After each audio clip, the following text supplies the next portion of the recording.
And now we focus on a major development that could change or repeat Nigeria's university crisis.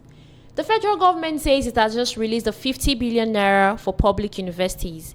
And this is not loan, it is not their usual promise, but it's actual money. So what does this 50 billion naira really mean? Who gets the money?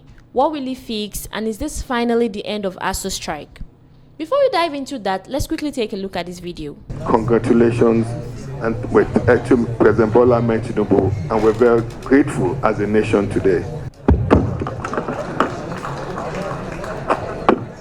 At today's signing, the Minister of Education, Maruf Tunji Alausa, described the agreement as a turning point for Nigeria's tertiary education sector. He praised ASU's leadership for embracing dialogue and said the deal supports President Bola Tinubu's renewed hope agenda with emphasis on uninterrupted academic calendars and improved lecturer welfare. This agreement, we're making promise to you today, this agreement will be effective from January 1st, and was effective from January 1st, 2026.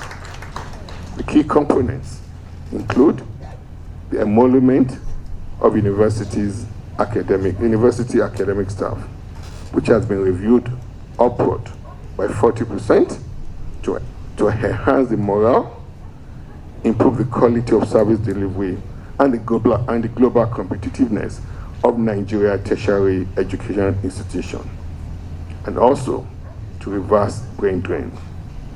With regards to the hand academic allowances, these allowances, 9 in numbers, are now clearly structured, transparently hand, and strictly tied to duties performed, thereby promoting productivity, accountability, and fairness.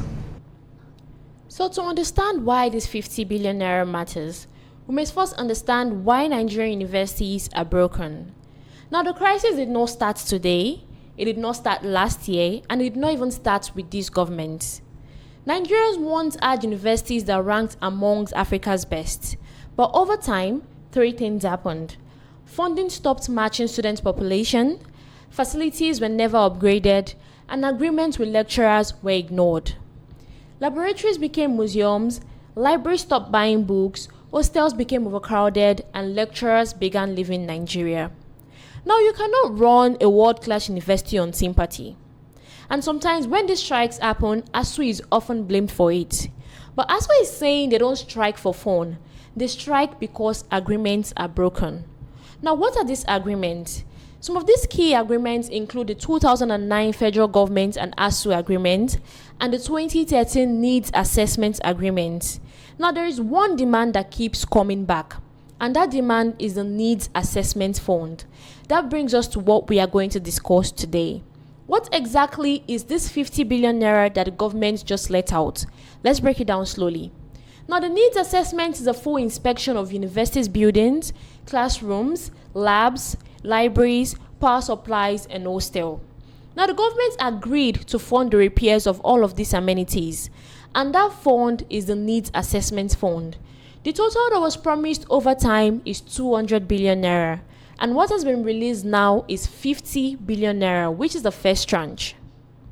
Let's quickly watch this video. Of Education to start talking about how they will deploy the next tranche of 50 billion that has just been released. Actually, it's been released for several months now. We just had to work through some kinks. That's why we're still waiting. So it did not take 14 months. But guess what? This, you said it, 2009 agreement that was reached with ASU, President Bola Ahmed Tinubu broke the jinx within these first 2 years. Now, strike will be over in our country. And the president, we have to, please give me 1 minute, we have to. You see, look at what this president says. When President Bola Ahmed Tinubu says anything, he makes those commitments. He said, we will keep our children in school. 4-year course will be 4-year course. And that's what has happened. And if you can look at what's happened in the last, if that would be a benchmark, a barometer for looking to the future, you can confidently go sit down and reassure yourself that the issue of strikes in a tertiary institution has been completely and totally resolved. And just so we do not misunderstand, this money is not for salaries. It is for physical repairs. and they are expected to use this money for laboratory equipment, for lectures, or for library, for power infrastructure, and for hostel repairs. Now, if this money is used properly, students should expect to see a difference and not hear excuses that they've been doing before.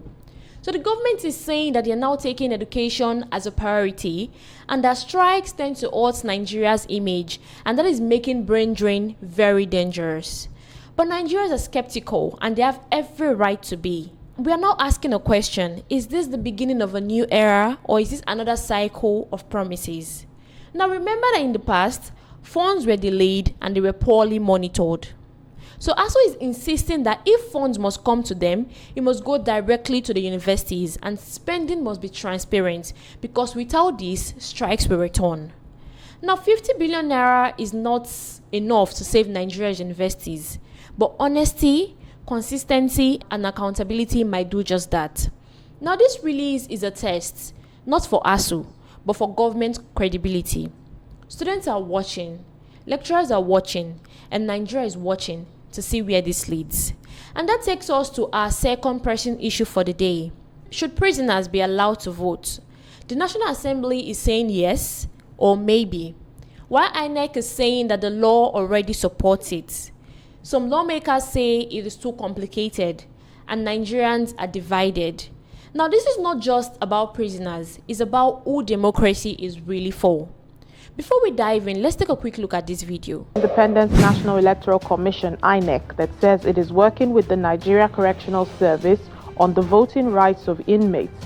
INEC Chairman Mahmood Yakubu disclosed this on Friday while receiving the Comptroller General of the Correctional Service, Sylvester Nwakuche, at the Commission's headquarters in Abuja.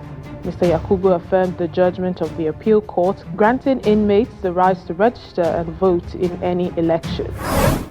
Now, we all know that the Nigerian constitution guarantees the right to vote. But Nigerian prison is telling a different story. Now, we have over 80,000 inmates that are currently held in correctional facilities, and a large number of them are awaiting trial.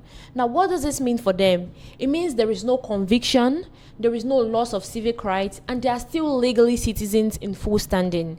Yet they do not vote. Why is that? Section 12 of the Electoral Act 2022 says that voters' registrations is for citizens that are not subject to any legal incapacity to vote. But here is the twist. This act does not say prisoners cannot vote. It also does not explain how prisoners should vote. So INEC, being a rule-bound institution, avoids acting without explicit authority. Now in Nigeria, we know that what is clearly not written often doesn't exist in practice.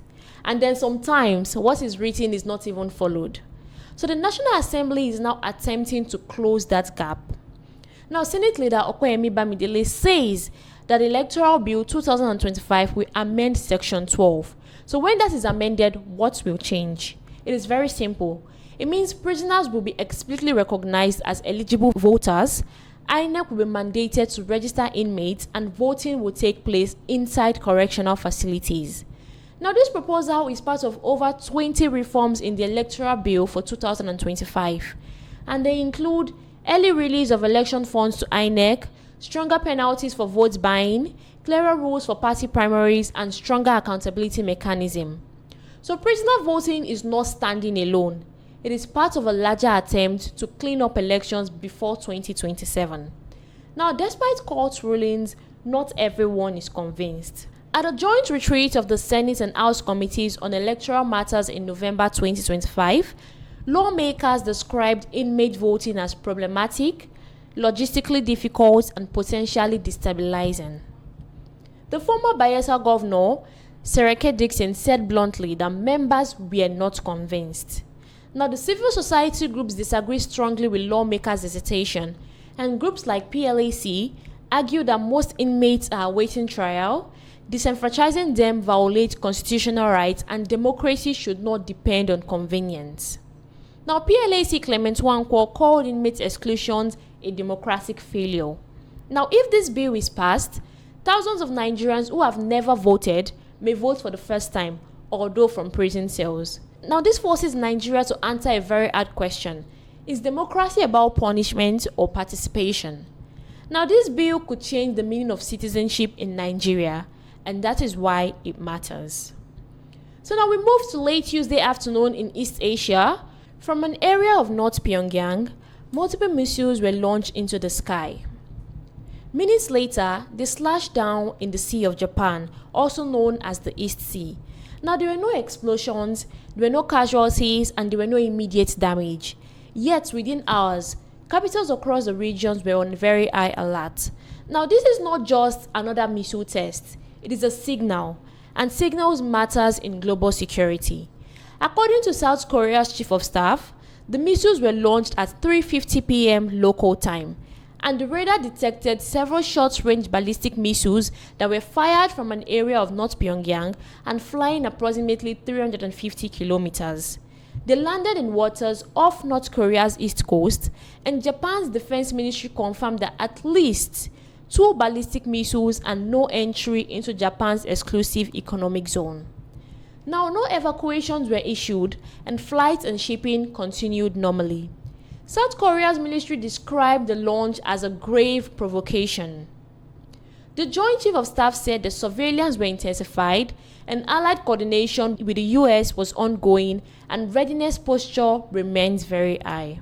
Now, this comes at a very sensitive moment because Washington and Seoul are reassessing their defense posture, including missile defense cooperation, US troop roles, and deterrent strategy against Pyongyang. In other words, North Korea is testing missiles while its adversaries are taking strategy. Japan's response was very firm, but it was measured. Now, the Prime Minister Takashi said that the missiles pose no direct threat and they strongly condemned the test. Japan emphasized that ballistic missile launches violate the UN Security Council resolution and repeated tests destabilizes the region. Now, we know that Japan lives under the shadow of these launches literally, and missiles have flown over Japanese territory before, but this was not in North Korea's first missiles launches this year. On January 4, 2026, Pyongyang fired another salvo just hours before South Korea's president Lee Jae-myung departed for a summit with China's president Xi Jinping. Under multiple UN Security Council resolution, North Korea is prohibited from conducting ballistic missile tests, and every launch is technically illegal. But enforcement has weakened because major powers are divided, global attention is stretched, and sanction fatigues are setting. And we await more information about that story.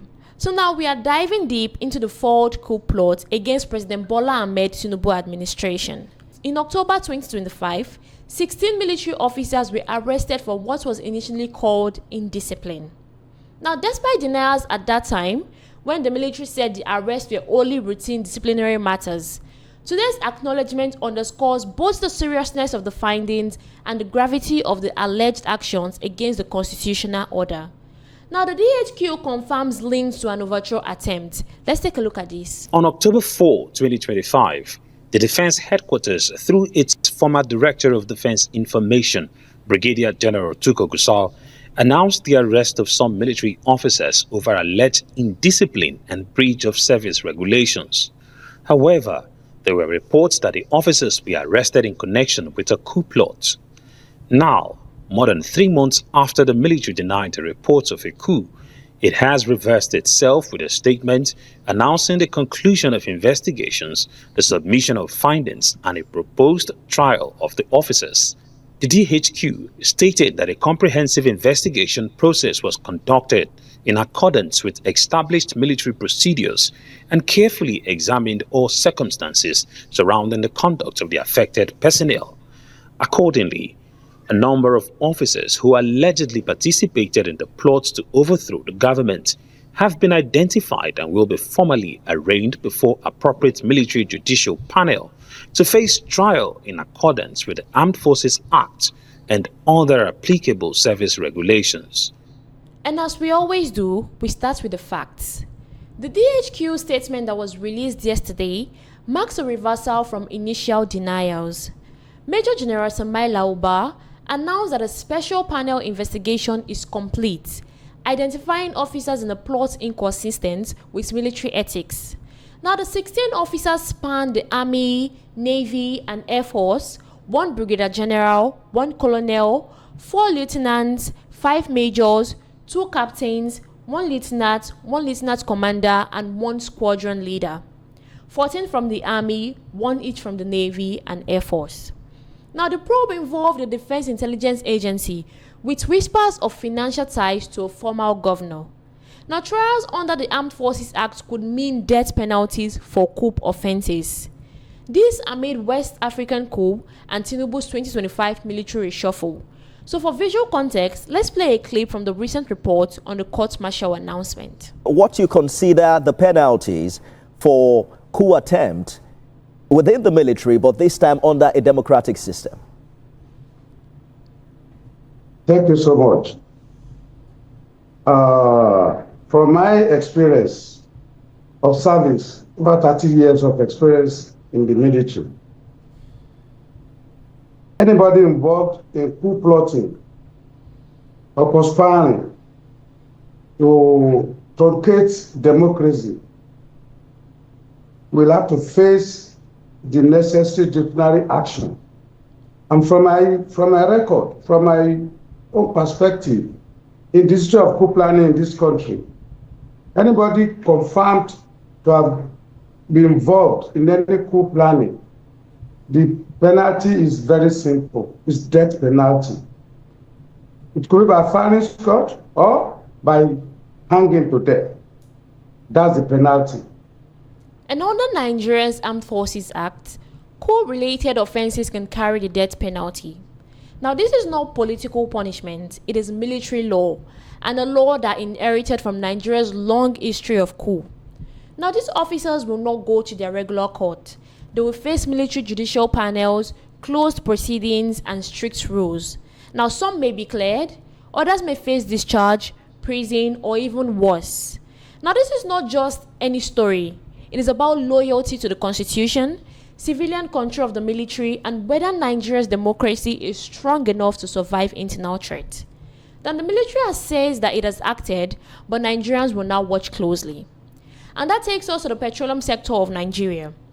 Petrol is no longer 699 naira per litre at Dangote refinery, and as of today, the ex-country price has risen to 799 per litre. At partner stations like MRS, Nigerians will now buy petrol at about 839 per litre, which is a 100 naira increase at the pump. Dangote refinery says this increase marks the end of a festive season price support. And during Christmas and New Year, Dangote sold petrol at 699 per litre and retail prices dropped around 739. Now, the refinery absorbed costs to reduce hardship. Now, with festivities that are over, the company says prices have been realigned to sustainable levels. The 699 price was temporary, and Dangote itself admits that it was a festive intervention that was meant to reduce hardships and not designed to last forever. So in simpler terms, Nigerians were enjoying a seasonal discount and not a fixed price. So for ordinary Nigerians, this increase means higher transport fares, higher food prices, higher generator costs, and increased cost of doing business. So petrol is not just fuel, it powers transport, markets, hospitals, and small business. So a 100 naira increase travels through the economy like wildfire.